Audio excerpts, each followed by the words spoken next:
Halo teman-teman, sekarang saya sedang berada di perpustakaan Unimed.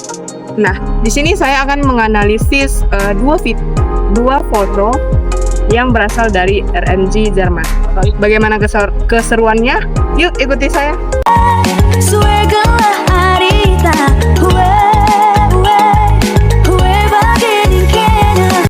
Halo teman-teman. Nah, sekarang saya sedang berada di Digilid lantai 4 perpustakaan Unimed. Nah, bisa dilihat di sini terdapat foto arsip RMJ Jerman. Nah, bisa dari sini teman-teman, ada rumah makan, baru siswa sekolah, rawat pada di pelajar tahun 1923 dan masih banyak lagi.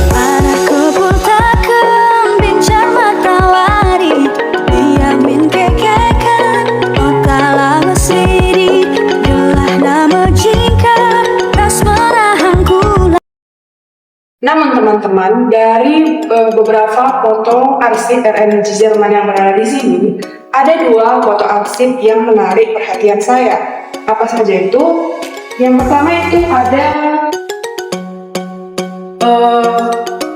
ini, para pelajar di sekolah Putri Senembah, dan foto arsip yang kedua itu ada sekolah rakyat di Karo. Nah teman-teman, kedua foto ini sama-sama berlatar pendidikan. Mengapa? Karena di foto yang pertama ini bisa kita lihat dari pakaiannya yang seragam, dan foto yang kedua ini yang sekolah rakyat di Karo ini juga pakaiannya seragam. Nah, selanjutnya kita akan menganalisis nanti apa perbedaan atau persamaan dari kedua foto ini. Foto yang berasal dari arsip RMJ Jerman ini menampilkan sekelompok pelajar perempuan dari sekolah Putri Senembah pada masa kolonial Belanda di Sumatera Timur. Jadi menurut jurnal Herodotus tahun 2021, artikelnya yang berjudul Perjuangan Tan Malaka dalam Dunia Pendidikan di Hindia Belanda yang ditulis oleh A. Hidayat, disebutkan bahwa sekolah Senembah Matshapi berada di bawah pengelolaan perusahaan perkebunan Belanda di Delhi. Nah, salah satu perusahaan terbesar di Sumatera Timur pada awal abad ke-20. Nah, sekolah ini berfungsi sebagai lembaga pendidikan dasar bagi anak-anak pekerja perkebunan, baik itu penduduk pribumi ataupun keturunan campuran, sesuai dengan kebijakan politik etis yang mulai memperluas akses pendidikan bagi bumi putra. Walaupun pendidikan pada masa itu masih sangat terbatas dan bersifat praktis. Contohnya itu masih diajarkan baca tulis, berhitung, dan keterampilan dasar. Nah, dapat dilihat pada gambar ini terdapat para pelajar yang berjumlah 8 perempuan yang berdiri berbaris rapi dari kiri ke kanan, menunjukkan pose formal dan teratur yang khas dokumentasi kolonial. Nah, semua mengenakan kebaya putih pada bagian atas dan polos sebagai atasan, yang merupakan ciri khas busana perempuan pribumi di masa itu untuk acara formal ataupun pendidikan. Bawahan yang dipakai adalah kain panjang bermotif batik atau kain tradisional daerah. Terdapat variasi motif yang menandakan ragam budaya dan identitas wilayah.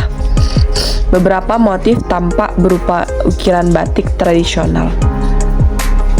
Coba kita perhatikan teman-teman, pada gambar ini terdapat ada ukiran batik bunga, garis-garis, ataupun ukir-ukiran tumbuh-tumbuhan pada rok perempuan ini.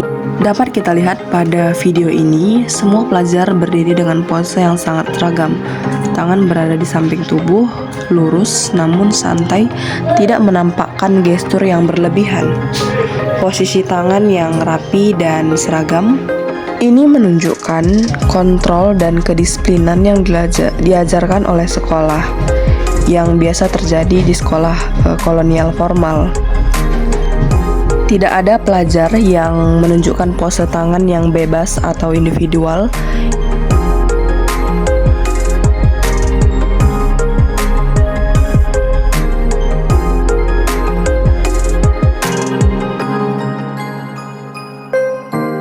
Nah, selain itu teman-teman, bisa kita lihat dari raut wajah, semua pelajar relatif netral, kalem, dan serius. Tidak ada senyum lebar atau ekspresi bahagia yang berlebihan. Ekspresi seperti ini sangat umum dalam fotografi kolonial resmi, di mana mereka dipotret untuk tujuan dokumentasi dan laporan, sehingga tidak memberikan ruang ekspresi atau spontanitas. Seriusnya ekspresi ini bisa mencerminkan sikap hormat, disiplin, dan kesadaran akan status mereka sebagai pelajar dan objek fotografi kolonial. Nah, kita lihat dari wajah ini mencerminkan kemungkinan tekanan sosial dan budaya pada perempuan ini. Di sana mereka dituntut untuk menampilkan citra formal dan sopan, baik untuk diri pribadi atau institusi sekolah.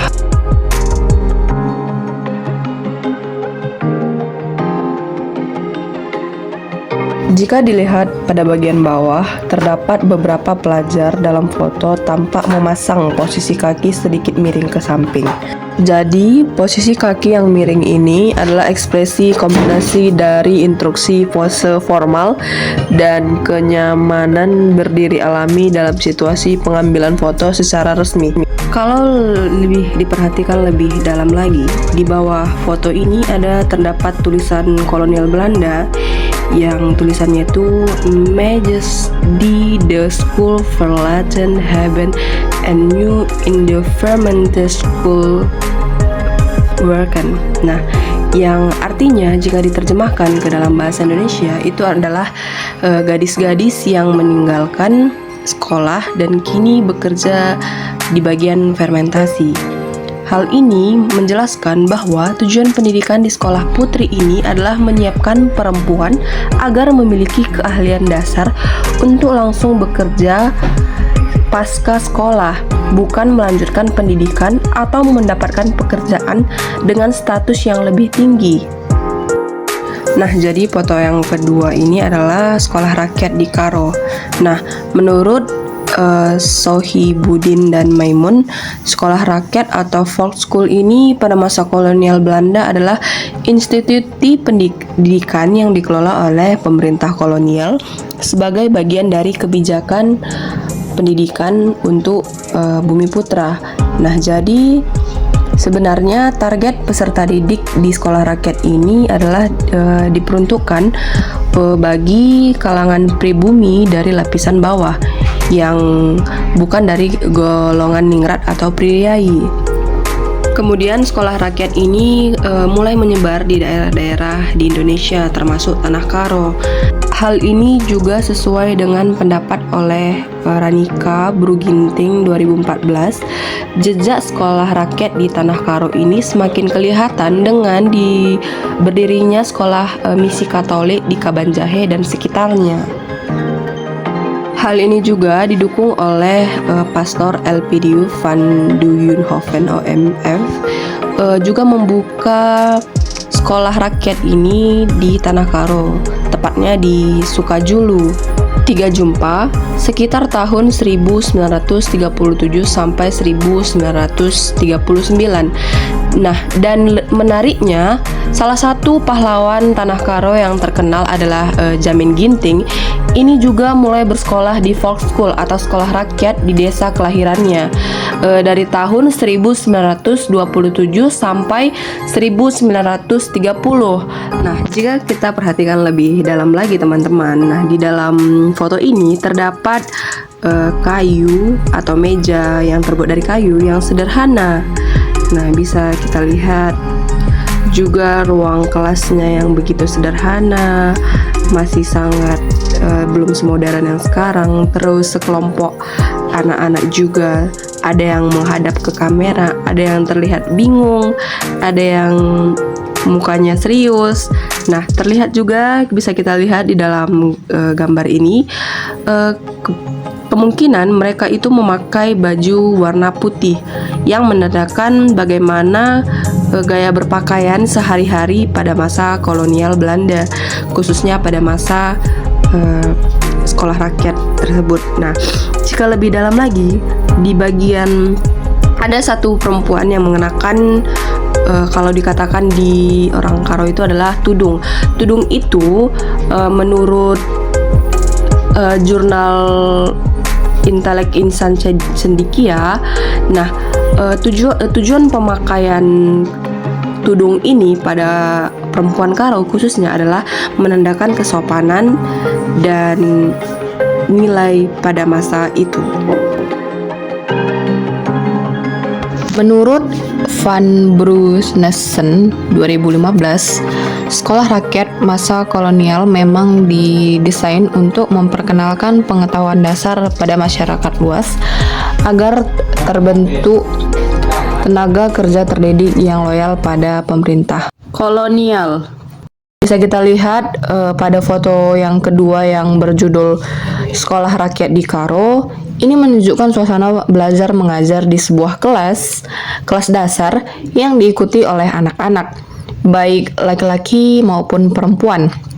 Nah, sekolah rakyat seperti ini adalah bentuk pendidikan formal paling awal yang diberikan kepada anak-anak pribumi dengan tujuan utama memperluas akses membaca, menulis, dan berhitung secara sederhana. Nah, kita perhatikan foto pertama, yaitu yang berjudul Para Pelajar di Sekolah Putri Senembah.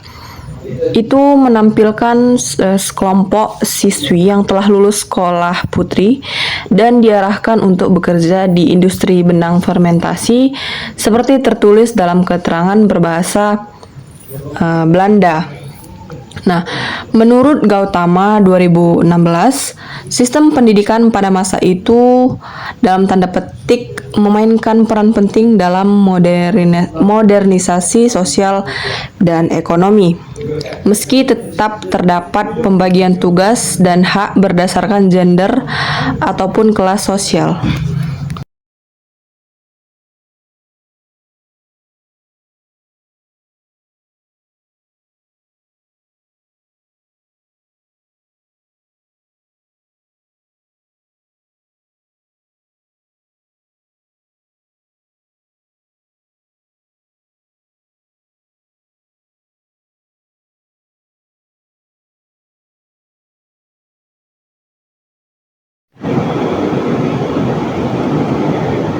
Nah, itulah tadi dua foto arsip yang saya analisis. Sekian dan terima kasih atas perhatiannya teman-teman.